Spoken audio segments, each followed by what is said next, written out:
This is Beth Cooper with Bluebird Studios in Santa Fe, New Mexico, and I am hosting a very, very special Bluebird chat today. And this is with master painter Albert Handell and Hi. Karen Halbert. And I like to call us the little trio because I first met Karen in 2014 when we were both participating in one of Albert's workshops up in Abiquiu, New Mexico. And little did I know that, years later that Karen and I would become such good friends. And of course, Albert and I have been, dear friends for 15 or plus more years. And he's been very, very supportive of my Bluebird Studios. And I really appreciate that, Albert. So, we are hosting our third workshop with this crew together, and it will dynamic symmetry and what did we call it? Painting the Adobe structure and composition. Day one is with Albert. And that will be intuitive composition. And day two will be with Karen, and that is dynamic symmetry. And these are my pop-up workshops. So they're short and sweet. One day with each of these wonderful artists. And so anyway, let's see. Let's start with you, Albert. Albert, you have a book out that most everybody that has an art library has a copy of it, Intuitive Composition. Yes. And so I'm going to let you guys explain. Uh, of all, Albert, I guess I'll explain. Have you explained your thoughts on composition? My thoughts on composition takes in at least two things. Um, Measuring, and I'll explain what that means a little, and feeling, which is the most important thing probably. Measuring has to do with, let's say you have three trees. Make sure two of them are close together and one is further apart. That's like ABC. It comes from two aspects of my beginning career. I started drawing the nude when I was 16 at the Art Students League in New York. And when I would find one elbow, I immediately went across to find the other elbow to see if it was higher, lower, or facing a different way or something. In other words, when I hit the elbow, I don't just go down to the pinky. I go right across to the other elbow. Same with the knees and different parts of the body. And that awareness of what's underneath what and what's horizontally above or below um, uh, was my early introduction to the drawing part of things. A certain amount of crisscrossing, if you wish, or horizontal and vertical understanding of what's under and to the left or the right, et cetera, et cetera. It's a lot of people don't do this. I'm happy that I had that early training. Now, the feeling part, how do you talk about feelings? Um, I liked to get weight in my paintings rather than exactitude. To get it, for me, exactitude meant kind of flattening things out. So the volume is an illusion of form. So cross contour lines and lost and found edges push things back and all that. And all this stuff, part of me plus my feelings without the feelings, there's no beginning. And I really can't elaborate about that too much. It's feelings, but that combined with my uh, measuring that way started me off into composition that I've always been told that my compositions are strong. And I'm happy to hear that, and they are strong.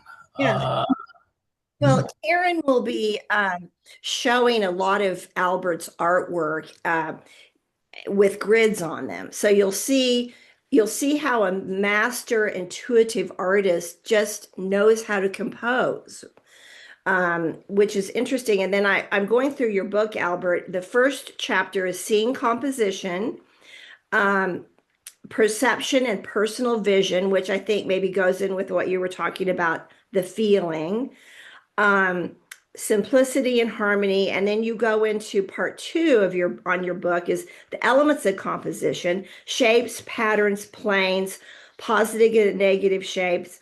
I mean, obviously it's way too much for us to cover in this short video, but then you have the technical influences on composition: values and masses in composition, light and shade, color, exactly what you were talking about a minute ago, Albert, lost and found edges, texture, and it just goes on and on. So I really cannot recommend this book more. It's still available on Amazon, my source of information. Um, so I guess so Albert will do his intuitive composition the first day, and he will be demoing in pastel. Is that correct, Albert? yes, yes. Yeah, and so we will have a demo in the morning, and then in the afternoon, it will be painting time for the students, and you can bring any medium you want, because this is about, composing. And you'll see how in Albert's paintings just appear. You they'll just appear. I mean, it's magic. So Karen is a little bit more on the technical side of it because she is a mathematician. So Karen, you want to tell us a little bit about your background and your interest in merging your art and your math background together? Yes, that's great. Sounds fine. I started out as a mathematician, college teacher for 10 years. And then I got so excited about computers, I went into the computer industry, ended up on Wall Street, you know, New York Stock Exchange. But in the back of my mind, I had won the art award in high school, by the way.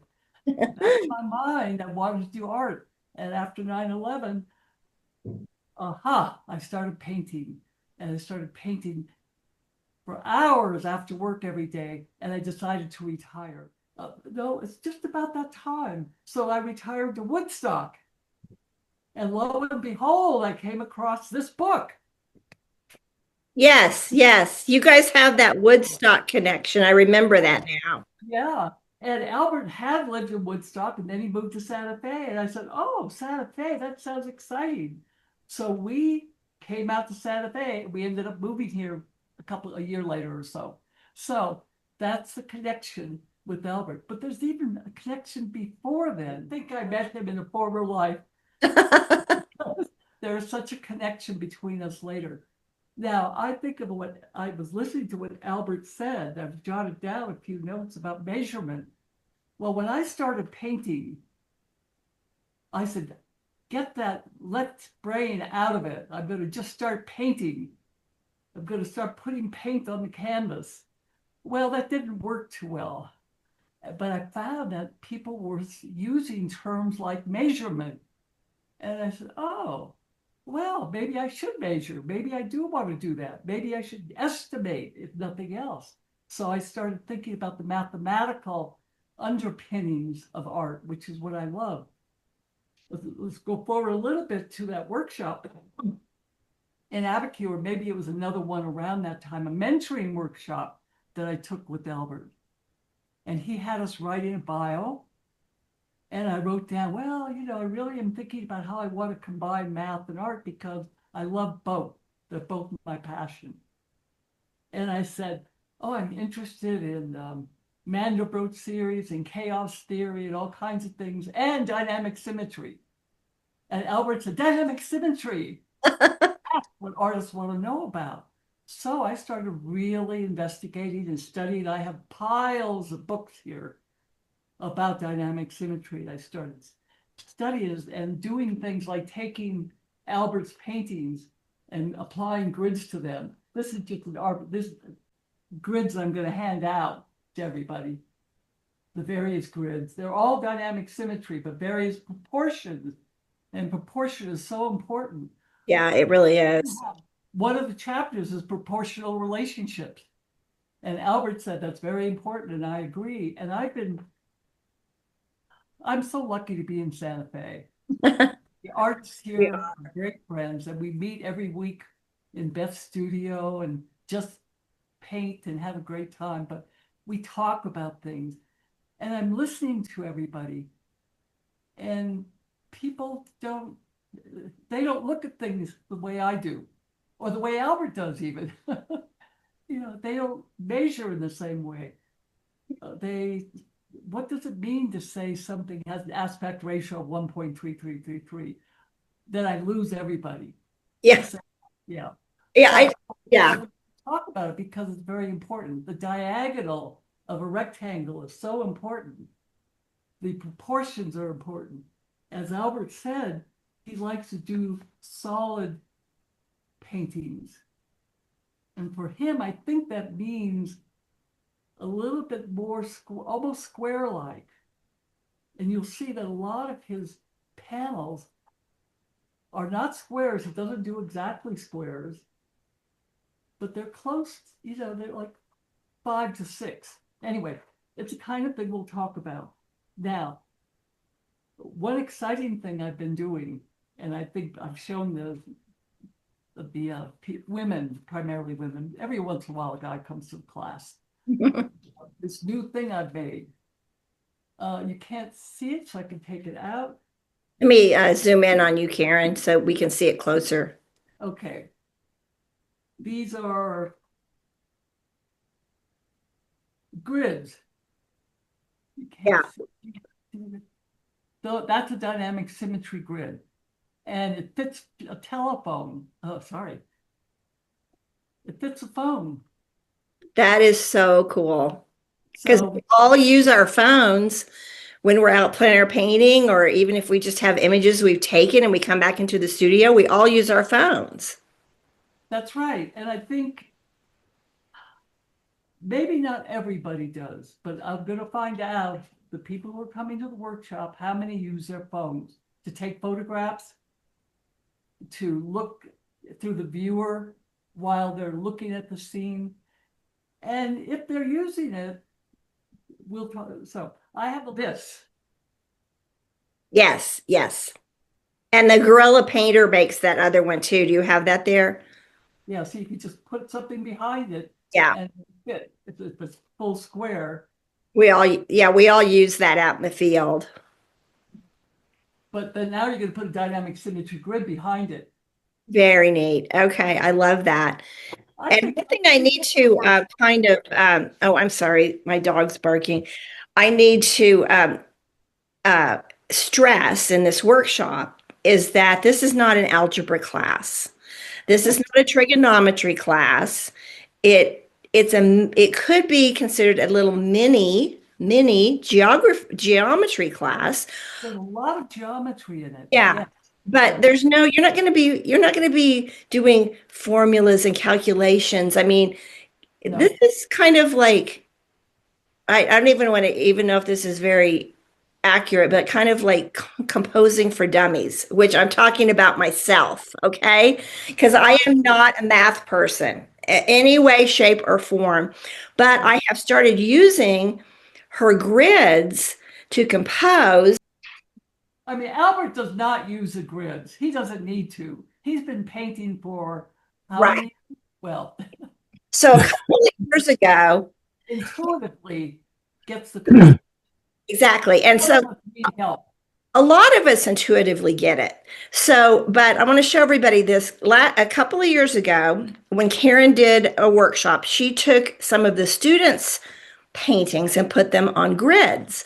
And this was one of mine. I sold this painting, so I just have the printout, but let me go to speaker view. So this was a painting I did. Yes. And why the heck is it not showing up? Okay, Right. so I mean, I nailed. Look at this. The shadow comes to that point. The right here in the center of the spires, my diagonals really worked. And I didn't even know about dynamic symmetry then. So now I was just grids. Like I said, I am not a math person, a history major and an art major. So if I can do this, anybody can do this, right, Karen? Right. Yes, yes. And I think that one other point I want to make, Albert, you say something about at the beginning of your book, go out into the field and study your scene.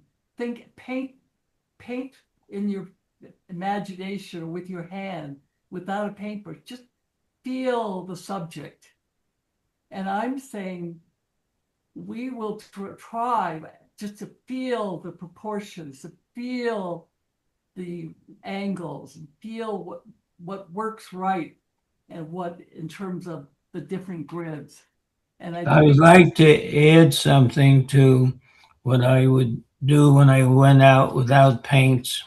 uh-huh, I knew my palette so well that when I looked at something, I could mix the color up in my mind.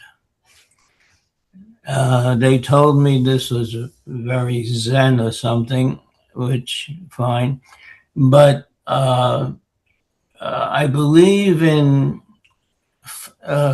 variation of a theme, oh yes, and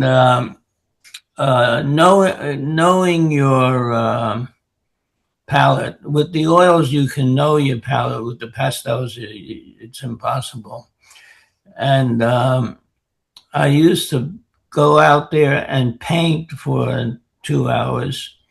Then I'd close it all up and I would do what we're talking about now and hike along. At one time, taking a photograph was no. And working from a photograph, I had a lot of guilt for a while. I never did 1950s. If you worked from a photograph, you were an illustrator, God forbid. And if you worked from life, you were a fine artist. Yay, yay, yay. That, as a 19 or 20-year-old youngster, went deep inside of me. And amen. Oh, Beth, Yeah. before this ends, I have told people how we met. And I would like you to Explain that. yeah. Tell them how we met. Okay, so I was at the Nidra Matucci Gallery. Okay, so I was at the Nidra Matucci Gallery in Santa Fe, probably around 20, I don't even know, 2010, 2012. And Walt Gonski was having a solo art exhibit. And I was just a big fan of Walt Gonski, and I had not my own painting career. I was doing other stuff. So there was this man standing there, and we were admiring the paintings, and he pulls out his phone, and he goes, "Hey, Walt, this is Albert. Congratulations on your show." And I was just like, this man knows Walt Gonski, because I'd been a big, huge Gonski fan for so long. So I'm like, I started talking to him. I'm like, you know Walt Gonski, blah blah. So then he goes, yeah, I'm an artist. Well, I had not heard of Albert Handell. I mean, where was I? I mean, I was in a different world back then. So he said, yeah, I'm an artist, and I show at Ventana. So I immediately jumped in my car and drove to Ventana to see Albert's work. Beautiful, beautiful work. Then fast forward a couple of years later, I started getting into pastels.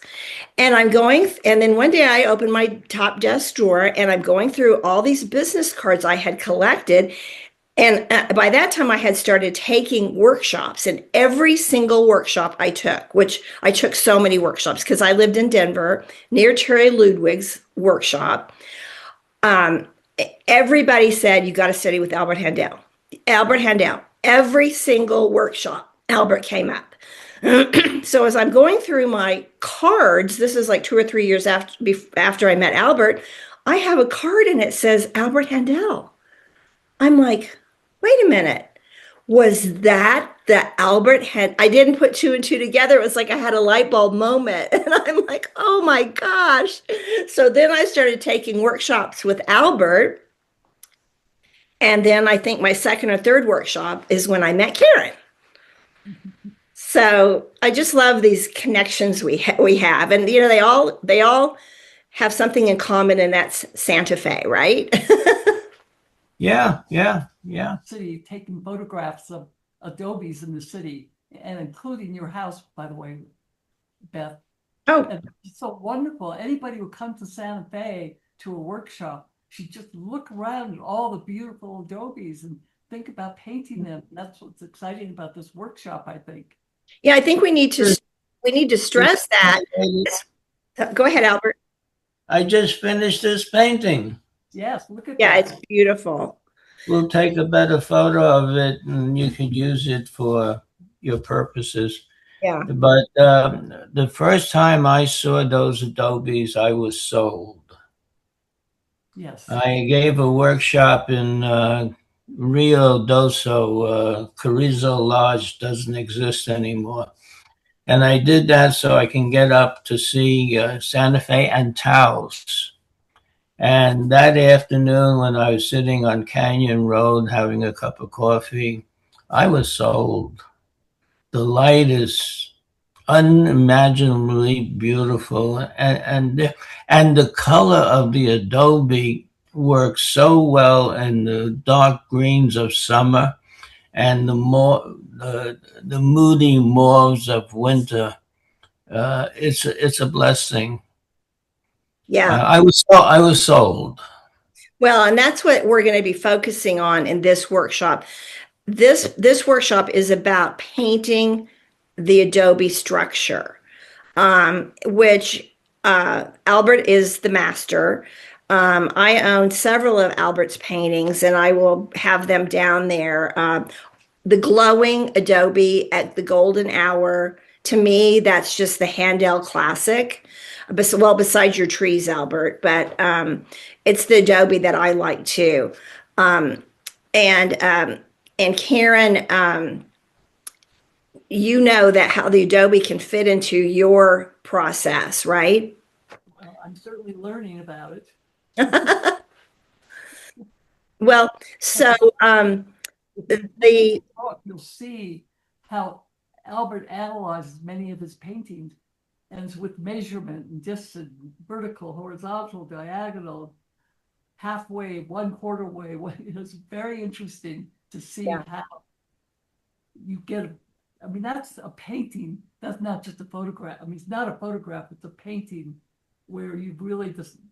I'm sure you thought, at least in the back of your mind, how to proportion the windows and the doors. Yeah. And Well, and if you've ever seen Albert start a demo, or if you've never seen Albert do a demo, this is you need to come to this workshop because, like I said, it's truly magical. And before Albert starts a painting, and correct me if I'm wrong, Albert, but before Albert starts a painting, he's painting it in his mind. He will stand before his easel and he'll just kind of do this on a blank sheet of paper, like you're painting it, right? That's right. That's right. If that doesn't feel good for me, I don't begin. Mhm. Um, uh, I've painted so much that I can just kind of do what you just showed with the hand, and I say, this works. Yeah. Yeah. And then I start the adventure. Yeah. I like that. Start the adventure.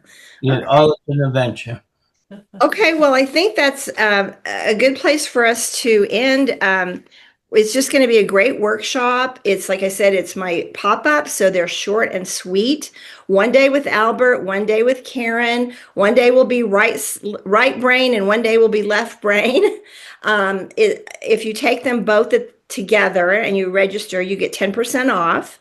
Um, it's 9 to 4. Everybody brings a sack lunch, but I will provide a continental breakfast. And it's Those who join me can bring their works from before for a critique as part of the Saturday. oh, that's very generous. Okay, that'll be fun. And don't let this scare you if you're not a math person, because I am not. I have started using the grid August 22nd and 23rd. It's on my website. I'll have all that information. And thank you, Albert. And I can't wait for you to get back to Santa Fe. He's been down in Austin. And thanks again, Karen, and I'll see you soon. Okay, we miss you, Albert. Take care. Bye.